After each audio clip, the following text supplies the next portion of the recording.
In the summer of 1989, Voyager 2 finally came upon the ice giant Neptune.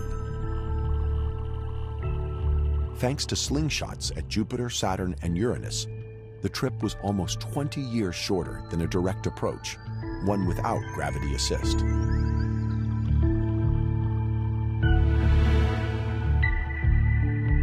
There it was, just sitting out on the edge of our solar system, waiting for somebody to come out and appreciate its beauty.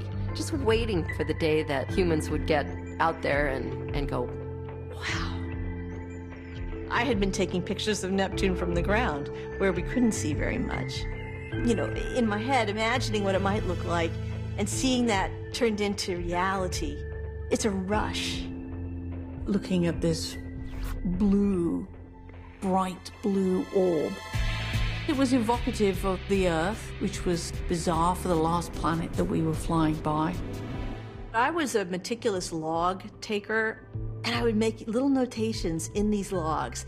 And I would draw little pictures, and you could see, oh, what's this little dark spot? Bright clouds. I'm like, wow, wow, exclamation point, and I'd draw pictures and arrows.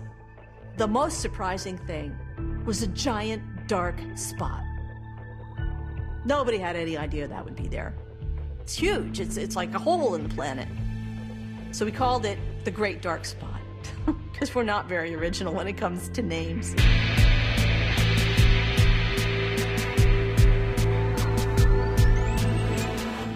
We had to basically make a forecast of the storms on Neptune in order to point the cameras during the last day.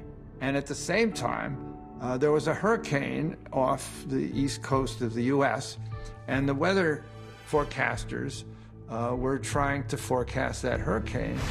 But they were trying to forecast it 12 hours in advance, and they were having a lot of trouble because the storm kept changing position. And we were just calmly plotting points on graph paper and then say, okay, 2 weeks from now, this storm is going to be right here.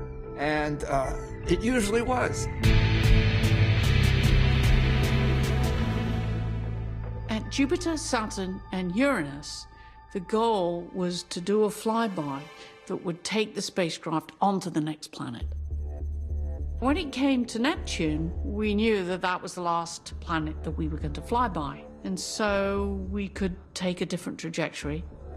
This allowed us to get a really spectacular view of the rings and then look back on the system in a way that was quite beautiful. Think about imaging the rings of Neptune. They have reflectivity which is twice as dark as soot. And the light that's falling on them is 1,000 times fainter than on Earth.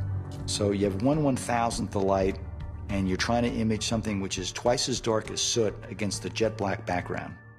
More than one ring could be seen even in the raw images, the so-called ring arcs. And it seemed reasonable that this was indeed the lost arc that our imaging team raters were looking for. Now you're going to turn on me, right?